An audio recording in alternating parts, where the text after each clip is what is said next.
Okay, can we start soon? So I'm not sure whether to have... I've got a whole day ahead of Oh, so you can In change case we the get up to numbers. take 65, you might need another bit Yeah, of that's right. If there's a Ooh, fly, if a chalk. fly gets up my Look how nose fat or that is. something. I know, this is really sort of I know, it's very posh. scary stuff. I would have Yeah. brought my lunch if I'd known it was going to be this long. chalk. Just have a quick chat to get the sound right. Oh, yes. well, okay. Well, Suzanne, hi, here we Cath. are. Here we are, Mongarlowe. How Yes. amazing. We've lived here for zonks, It's been decades. a long time And since actually, we've been when in this did you house. come here? 1986. Oh, you're pre me. That's right. You and Bert. 85 I bought it. Okay. Okay, Helen, let's move into the frame and go clap. Okay, we're running. Fantastic. So, Suzanne, who are you? Are we just beginning? Okay. I'll start. Well, all right, no. Please state your name for the camera. I'm Suzanne Bellamy. I've lived out here at on the Warrenbucket Creek in the general vicinity of the Mongarlowe village since 94. I actually bought the land in 91, rented a cottage for a couple of years on Myrtle Grove Road while we built the studio, and moved in here on in the middle of the most freezing cold winter in June 94. What about you, Cath? Well, I came here Easter 1986. I moved into my tent on Sapling Yard Creek, where I lived for a while and then started building later. And I am a member of the Greens, and I'm an artist, just like you. Remember to say Oh, that. I forgot Yes. to say I'm an artist, amongst other things. Yeah, amongst other things.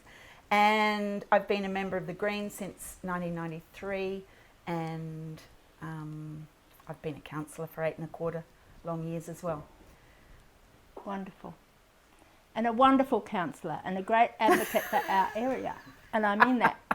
I know Cath has done an extraordinary amount of important political and community work out here with very little thanks, I might say, and she's just been a marvellous person. But this is about Friends of the Mongarlowe.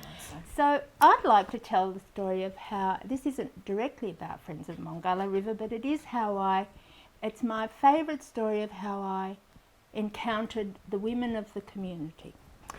I was renting this little cottage on Myrtle Grove Road, which has since been condemned, I think. And I was absolutely buggered. Moving house, I had an old sheep farm down on the Monero on the Strikerlight Creek for 10 years, and then I moved up here, and moving is exhausting. And I was absolutely exhausted. I'd moved everything into this cottage, and there was a knock on the door. It was about 10 o'clock in the morning, and I was so tired I could hardly get out of the bed. And I staggered out, and I opened this wooden door, and a grey horse stuck its head through the door. And it was Lynn Ellis and her horse. She was on the horse, and they completely filled the door, and the horse's head came right through, and she said, "Hello, welcome to the district." I thought, oh, this is perfect.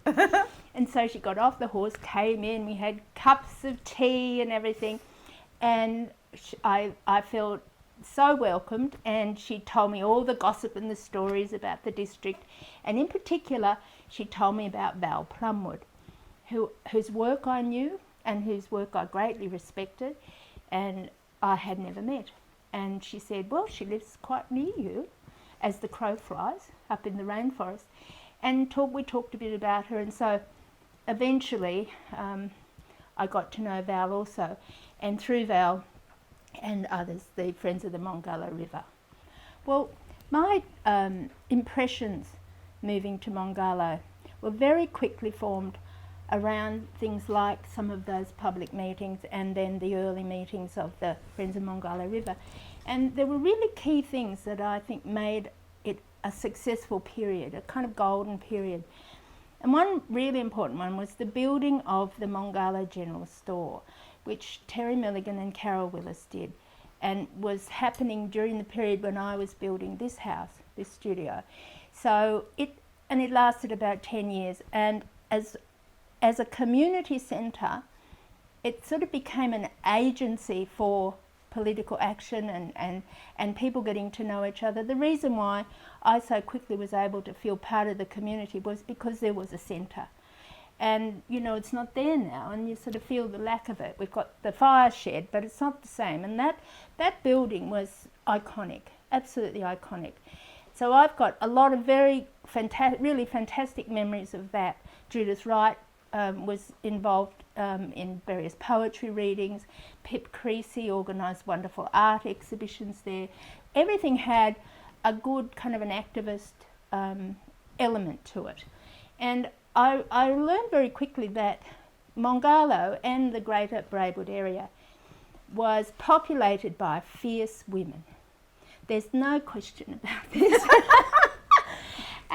and it was just extraordinary. I mean, there were pretty stunning blokes as well, and some real buffheads,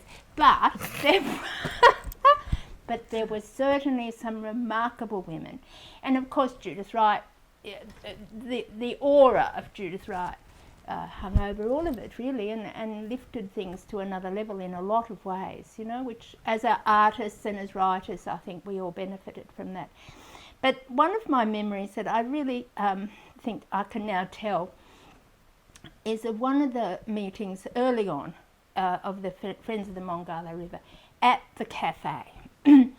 And the ambience was marvellous, to have a meeting in a lovely cafe, eating olive pate and cups of tea, and you know, it was all very nice. And Val Plumwood used to come. Now, and this was during a period when I believe Solveig Basbecking was the president.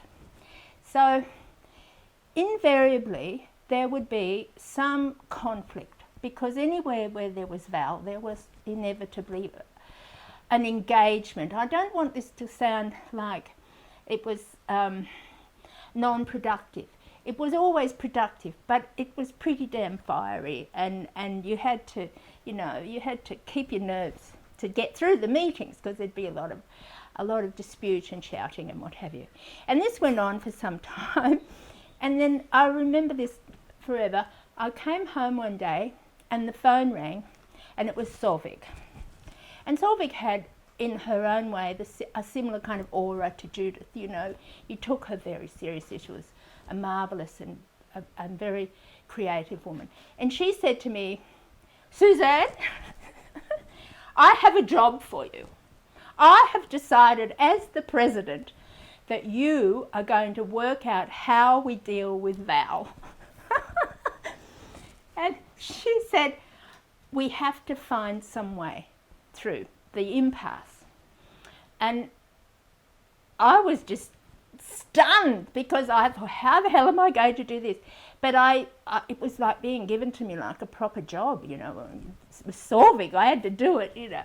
So I gave it a lot of thought, and I said I'd do my best. And so what I can now talk about, because both Solveig and Val have passed, and so they won't mind the good humour of the story, but I took this very seriously and kept it private, and then I made my attempt, and I think in the end it was quite a good attempt. The next time I saw Val, which might have been up at her amazing stone house in the forest, I'm not sure. I used to be so terrified of driving up there that she used to come down and pick me up at the road, because I was frightened my car would go off the edge, and you know, it was another exotic part of living in Mongarlowe. Anyway, I had this conversation with Val on behalf of Solveig, and of course she never knew that she was my job, that I was working on this. I said to her, "Val, I really need to understand how your brain works. When you're at meetings and you're screaming and shouting, and the chairperson is trying to get you to stop, what's actually going on? Is it that you're so engaged with your thoughts that you don't hear? Or is it that you hear but you just don't think it's as important?" And she said, "Oh, of course I can hear, it's just that it's rubbish." I said, "Right, okay, well now we've obviously got a problem." And we actually, because I didn't attack her, no one, you know, in their right mind would have ever attacked Val, except crocodiles. she actually engaged in a real conversation. And what she told me was that it was through a kind of creative rage that she came to her ideas. And I thought that was an amazing illumination. Anyway, I gave it a lot of thought, and I said to her, I think that meetings aren't your best place to function. But we don't want you not to be involved. So can we find another way for you to engage? And so she was sort of in the end quite happy with that kind of process, that she actually always had tremendous contributions to make, her research, her writing, you know, speaking in various ways, but she sort of more or less tailed off coming to meetings or fighting. And in fact, I think it was very helpful, because otherwise we were looking like we were going to lose people, because, you know, you can't actually have a functioning meeting when people don't observe meeting processes. So I now can claim that I've never told anybody that, but I really did take it seriously, that, you know, Sylvie gave me this job, and I felt that I managed to get some kind of a decent outcome out of that.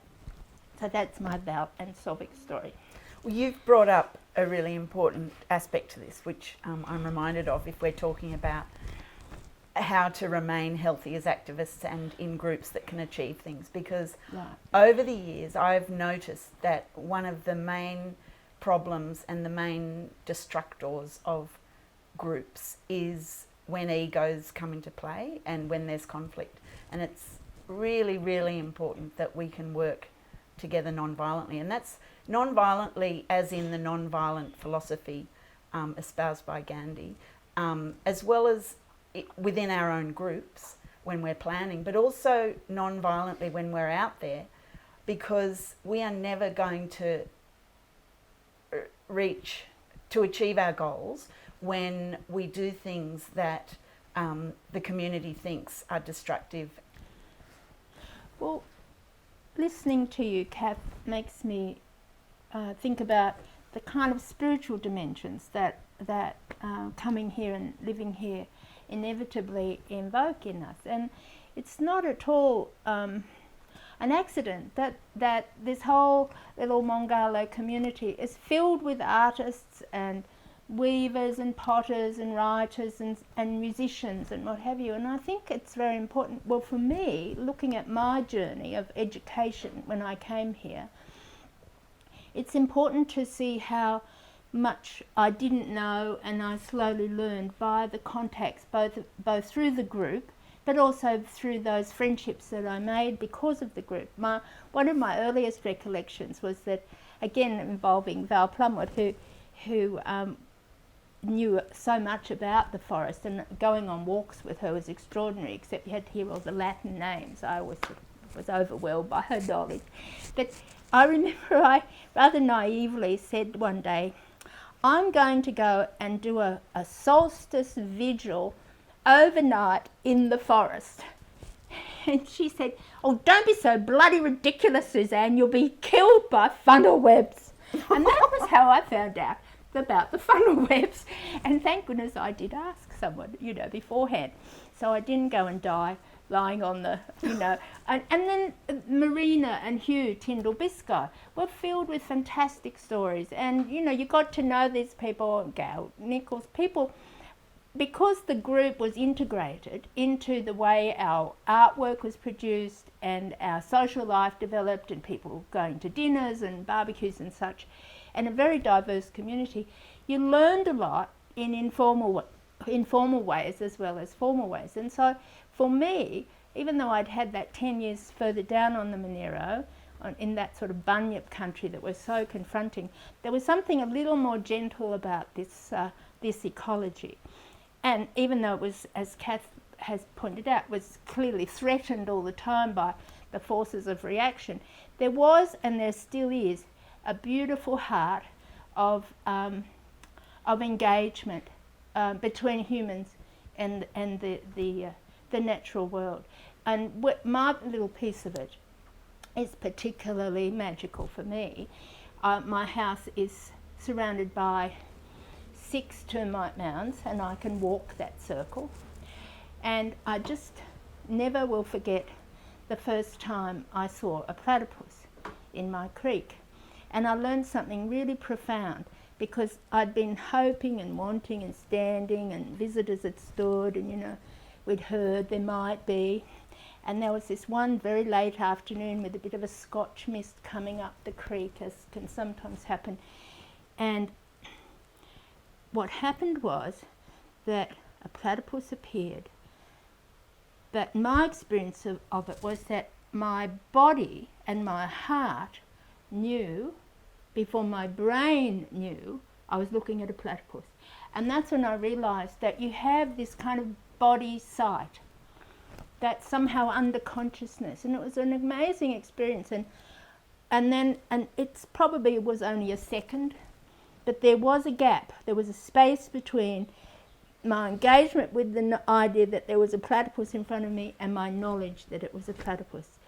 And that really changed a lot of how I see and think as an artist as well. So there was something always important about the activism, the fighting, the knowledge.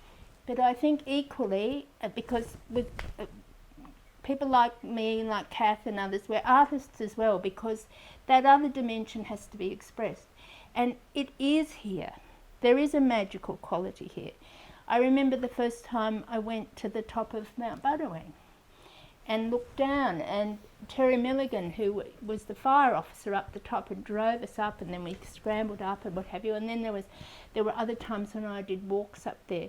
There is something very special and unique about this area, and that's why we want Friends of the Mongarlowe River to carry on. And as Cath said, and for me this is very important, we are connected to the ocean. Our work is on water. You know, of all the things that engage me, I guess most deeply I think about water. And I love that I live on a creek that flows into a river, that flows ultimately somehow, makes its way to the Pacific. And all of those values and meanings, and the indigenous peoples who must have walked up this creek, and the Chinese who lived here in the 1840s. And it's an enormous privilege. And so that's why we have to keep having activists and artists in the Mongarlowe area. That sounds like a really good note to stop on, but it made me think of the thing about coming here as an artist. I just found this place serendipitously. Really, essentially it was one day I needed to find a place to live because I couldn't live where I thought I was going to. I looked in the paper, I found the land, the next day I bought it. It was that simple. Mm. And when I came here, I didn't know that other artists lived here at all. And it was quite a surprise to me to know that there were quite a few, and that number has increased hugely over the years, I must say. But not just artists, but creative people. I don't think I knew that Judith lived here until later. And in these archives, there's this lovely letter I came across today. Someone back in the mid-90s writing to the paper about the fact that Judith had put Braidwood on the map because someone back in Yorkshire had written to her as a resident of Braidwood, celebrating the fact that she'd heard about Judith and Braidwood because Judith had won some sort of literary prize. I don't think it was because of Judith's activism. So it was really funny to find that today, because you go back through these archives to look for some material to talk about Friends of the Mongarlowe, and you find all these associated little gems, and that's one of them. I think it is important to say that that Judith is like probably the most famous, national creative figure that's associated with this area. But I also want to make a case for Val Plumwood, because as a philosopher and as a writer, her work will last a great length of time, and it's obscure in some ways, but it's the level of deep thinking that she did about ecology was so profound, and I think that contribution was probably of equal value in that sense. But how rich a place we live in. It's fantastic. Yeah. I just want to tell one more little story. When I first came here, I was very aware that the only people other than the indigenous peoples who had actually lived on this land and left marks were the Chinese, because this particular piece of land, like a lot around here, has been dug for, dug for gold. And they're the round holes, so we know it's the Chinese, and there's been a bit of prospecting. I'm always chasing off prospectors with people with gold equipment, and I say to them, this is subject to a heritage order, and there are archaeologists doing work. I make this up, but that makes them go away. And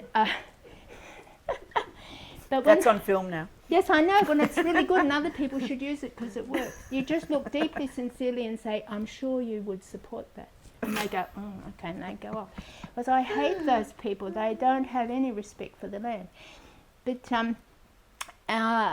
when I discovered about the Chinese, I was very aware of that. And I've also not ever told this publicly, but someone had traded a little nugget with me for a piece of artwork one day in an exhibition, and I didn't really want it, and I don't really like gold, but she really wanted this piece of work, and I said, okay. So I had this little piece of gold, this little nugget.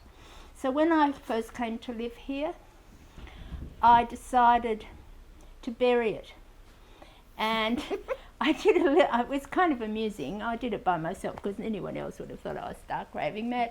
But I buried it near the house, and I did a little ceremony, and I basically said to the spirits of the land that I came not to dig. I came not to take, and he was my little symbolic bit of gold to give back, because obviously this had been a very rich area for the Warrumbaka goldfields. So that made me feel more at peace with the land, and it's continued to enrich me ever since in all sorts of non-financial ways. That's great. That reminds me of the fact that when I was working out where to put my house, one of the criteria, apart from being able to see the mountains and being not too far from the access road, was that I didn't have to chop down a single tree. And so instead I planted a lot of trees, and ironically now, with temperatures soaring more and more every year, it's become a little bit of a fire hazard.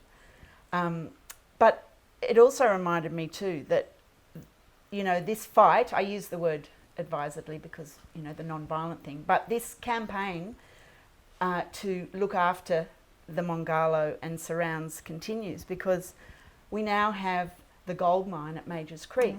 Yes. And the gold mine proponents have, or the latest iteration of them, because it keeps changing hands, have secured permission to treat the ore on site.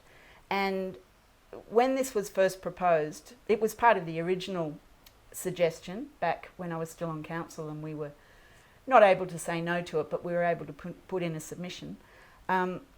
This seemed to be very worrying because to me it seemed that if that was allowed, then it would open the way for a whole lot more prospecting to happen and exploration to happen in the area. But having said that, I also was concerned about the ore being driven, hundreds of kilometres through towns to where it could be treated. But anyway, now the permission has been given, and we have here all around exploration licences that have been given for possibly even part of my land. I haven't checked. It comes right through here. Yeah. If you look at the map, it's pretty frightening, and if the price of gold goes up substantially again, then this whole area is going to be under threat, and our water catchment accordingly is going to be under threat from mining and development. So far from any of these campaigns being fought and won, they continue, and we have to remain vigilant, which is why it's so important that we can work together cooperatively, not let the ego stuff get in the way, keep that non-violent philosophy at the forefront of our activities, and just be strong together, because otherwise there's a lot to lose and we'll be lost. And keep making terrific films and terrific artwork and music and being creative and loving where we live. Activism through art is I think such a really important contribution, because standing up and going, we don't want to do this and we need to do this, isn't always the way to get people on board. And if you can somehow suggest to people the importance of keeping a natural area safe and healthy through art and through writing, I think that's a really valuable thing. I think that's all pretty terrific, Kath. I think we did well. Look, I have to tell I think we did well. Good. I have just, Okay. oh, it's wonderful. And I have Good. just